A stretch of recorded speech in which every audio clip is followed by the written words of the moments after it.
Kita lanjut sedikit lagi analisa apakah akan terjadi perang dunia ketiga yang dimulai dari Ukraina. Dalam seminggu terakhir ada kabar bahwa beberapa mahasiswa India, Amerika, dan beberapa negara mahasiswanya meninggal akibat serangan udara di Ukraina yang sudah menginjak di hari ke-20. Begitu juga gedung konsulat Slovenia di Kharkiv kena bom. Kemudian Presiden Ukraina Zelensky mengizinkan foreign fighter, atau dalam hal ini dijelaskan adalah pejuang dari negara lain, yang sejauh ini adalah pihak swasta. Namun kehadiran pihak swasta bernegara asing non-Ukraina ini pertanda menyeret bangsa lain mulai berperang di Ukraina. Kemudian Rusia menyerang dan menguasai pembangkit listrik tenaga nuklir terbesar di Eropa, yang hal ini bisa membahayakan seluruh Eropa. Banyak negara Eropa dan sekitar Ukraina, kalau kepentingan negaranya atau nation interest negara tersebut terganggu, atau ada rakyatnya menjadi korban perang Ukraina, untuk menunjukkan kedaulatan atau sovereignty bangsa dan negaranya, kemungkinan akan bertindak membalas. Mereka saat ini menjadi waspada dan bersiap perang demi menegakkan kedaulatan bangsa dan negara tersebut. Kemudian NATO mulai mendeploy tentaranya di Eropa Timur, khususnya di Polandia. Dunia menjadi waspada. Eropa Barat misalnya,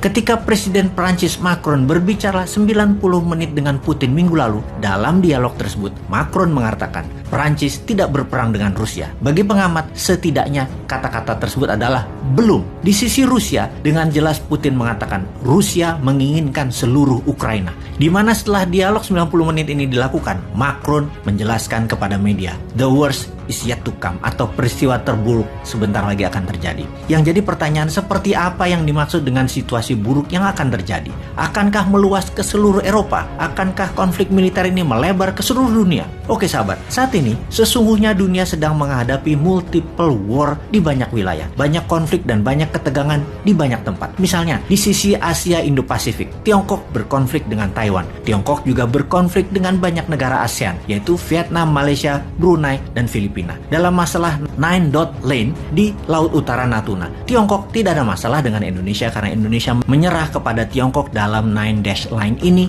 di Laut Utara Natuna tersebut. Kenapa? Karena Indonesia takut tidak ada investasi masuk ke Indonesia. Jadi Indonesia memilih diam dalam urusan konflik di Laut Natuna Utara. Tiongkok juga berkonflik dengan India, terutama dendam lama India ke Tiongkok sejak tahun 1962.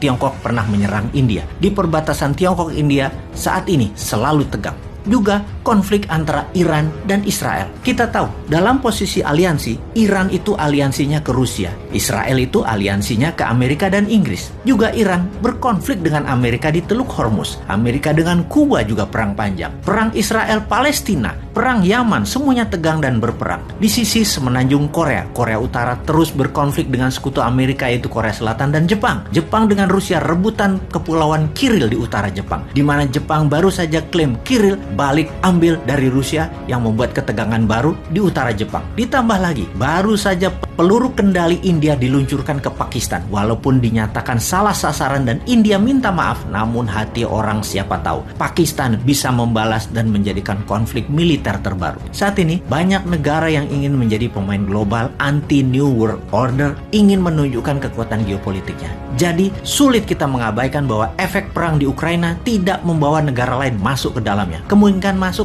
besar. Satu hal lagi yang mengerikan, kalau benar-benar terjadi perang dunia ketiga, yaitu pasti menyertakan bom nuklir. Kalau perang dunia ketiga benar terjadi, pasti bom nuklir digunakan dan diledakkan. Saat ini ada 9 negara mempunyai senjata nuklir di tangannya. Amerika, Rusia, Perancis, Tiongkok, Inggris, Pakistan, India, Israel, dan Korea Utara. Satu lagi yang ke-10 adalah Iran. Iran mempunyai keterampilan yang sama memproduksi bom nuklir, tapi belum saat ini. Jika di total ada 13.000 hulu ledak nuklir di tangan negara-negara ini. Senjata sebanyak itu cukup, bahkan lebih dari cukup untuk memusnahkan seluruh umat manusia dan membuat dunia menjadi kiamat. Rusia sudah mengancam akan menggunakan nuklir dan membuat pasukannya siaga 1 untuk menggunakan nuklir, di mana Amerika serius sekali menanggapi ancaman tersebut sehingga ICBM, Intercontinental Rudal Ballistic Missile, mulai disiagakan dan dites agar juga siaga 1. Sungguh, dunia tidak akan kuat menanggung efek perang nuklir. Apapun cerita ini, semua tidak ada yang mengetahui kemana arah perang sesungguhnya. Apakah ini semua menjadi pengawal perang dunia ketiga?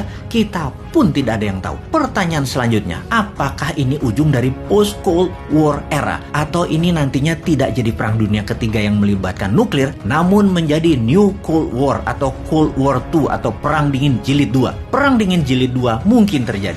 Penentunya adalah Amerika, Rusia, dan sisa dunia mau berpihak kemana. Ketiga pihak itu memilih perang selesai di Ukraina, Ukraina jadi milik Rusia, selesai. Tapi fakta sejauh ini adalah adanya eskalasi peningkatan kegiatan militer di Polandia, ribuan orang bermigrasi ke negara tetangga Ukraina yang akan menimbulkan banyak masalah di sana, dan kita bersama-sama melihat ada seorang presiden yang menolak untuk mundur dari keputusannya menyerang Ukraina, yaitu Putin. Semua itu tanda-tanda perang militer, perang fisik jauh lebih banyak faktanya daripada akan diam dan menjadi perang dingin. Satu hal yang pasti, kemanapun arah dunia ini bergerak, kita memasuki new era of geopolitik dunia. Sudah siapkah Indonesia?